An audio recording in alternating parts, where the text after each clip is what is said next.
बिस्मिल्लाहिर्रहमानिर्रहीम। काश्तकार भाइयों अस्सलाम वालेकुम। काश्तकार भाइयों, अगस्त का महीना कपास की फसल के लिए इंतहाई अहम होता है, क्योंकि इस माह में फसल पर दो किस्म के दबाव होते हैं। एक तो फसल पर कीड़ों मकोड़ों का हमला इंतहाई ज़्यादा होता है, और दूसरा ये कि इसी दौरान फसल अपने फल गुडी उठाने पे ज़ोरों पे होती है। इसलिए यहाँ फसल को दबाव का शिकार होना पड़ता है, कीड़ों की वजह से या फूल गुडी की वजह से। तो हमें इस महीने में अपनी फसल का ख़ास तौर पर जायज़ा लेना चाहिए कि कहीं फसल पे स्ट्रेस तो नहीं आ रहा, और अब इस स्ट्रेस को हम किस तरह मालूम कर सकते हैं, इस पर आज बात करेंगे कि हमें किस तरह पता चलेगा कि हमारी जो फसल है इस महीने में दबाव का शिकार है। तो काश्तकार भाइयों, कीड़ों मकोड़ों के ख़िलाफ़ थ्रिप्स हो गई, सफ़ेद मक्खी हो गई या सब्ज़ तेला हो गया, उसके ख़िलाफ़ तो आप स्प्रे वगैरह जहरों के करके आप उनको कंट्रोल कर लेते हैं। लेकिन जब फसल फल पे होती है तो इसका हम किस तरह जायज़ा ले सकते हैं कि आया हमारी फसल चल रही है या रुक गई है। क्योंकि कपास की फसल वो फसल है जिसे हम इनडिटर्मिनेट क्रॉप कहते हैं, यानी ये फल भी उठाती रहती है और साथ साथ चलती भी रहती है।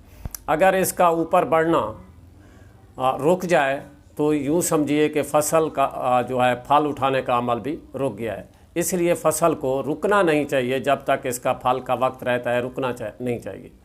तो हम किस तरह अंदाज़ा करेंगे कि आया हमारी फसल रुक तो नहीं गई इस महीने में। तो इसका बिल्कुल आसान सा तरीका है काश्तकार भाइयों कि आपने फसल में जाकर जायज़ा लेना है, आपने आखिरी सफ़ेद फूल देखना है। अब आखिरी सफ़ेद फूल के ऊपर आपने नोड्स गिनने हैं, जिसे हम गांठें भी कहते हैं। गांठ के ऊपर कितने नोड बने हुए हैं। अगर हमारे सफ़ेद फूल के ऊपर 5 नोड हैं तो आप समझ लें कि फसल किसी दबाव का शिकार नहीं है।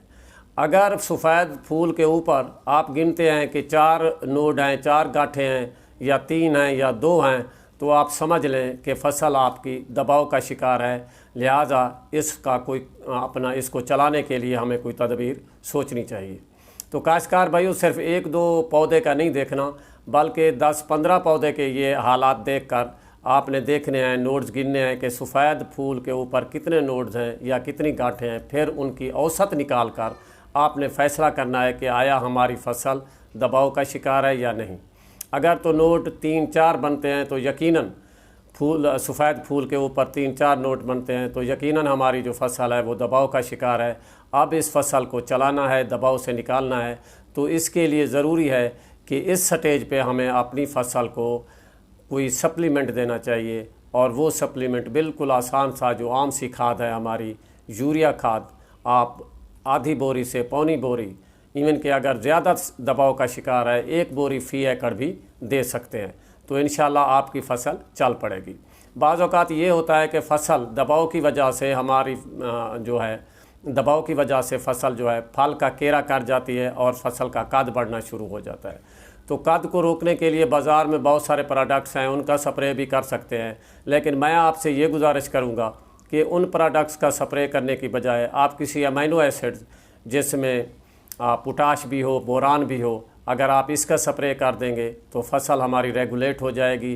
क्योंकि फसल फल फूल की तरफ आ जाएगी, तो जब फसल फल पे आती है तो उसका कद वैसे भी रेगुलेट हो जाता है, कद बढ़ना रुक जाता है।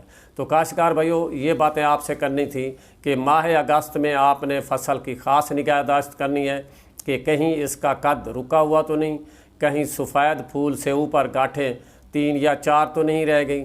अगर 3-4 रह गई हैं तो आपने यूरिया आधी बोरी से पौनी बोरी तक, इवन के 1 बोरी तक फ़ी एकड़ फ्लड कर दें। इंशाअल्लाह आपकी फसल चल पड़ेगी, और इसके साथ आपकी फसल जो है वो आपको ज़्यादा से ज़्यादा पैदावार देगी।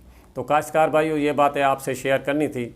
आपसे ये गुजारिश कि जिन दोस्तों ने अभी तक ये चैनल सब्सक्राइब नहीं किया वो इस चैनल को सब्सक्राइब कर लें, ताकि हर आने वाली वीडियो जो फसलात से मुताल्लिक़ होती है, सब्ज़ियात के मुताल्लिक़ होती है और बागात से मुताल्लिक़ होती है, आपको मालूमात पहुँचाती है, आप तक बर वक्त पहुँच सके।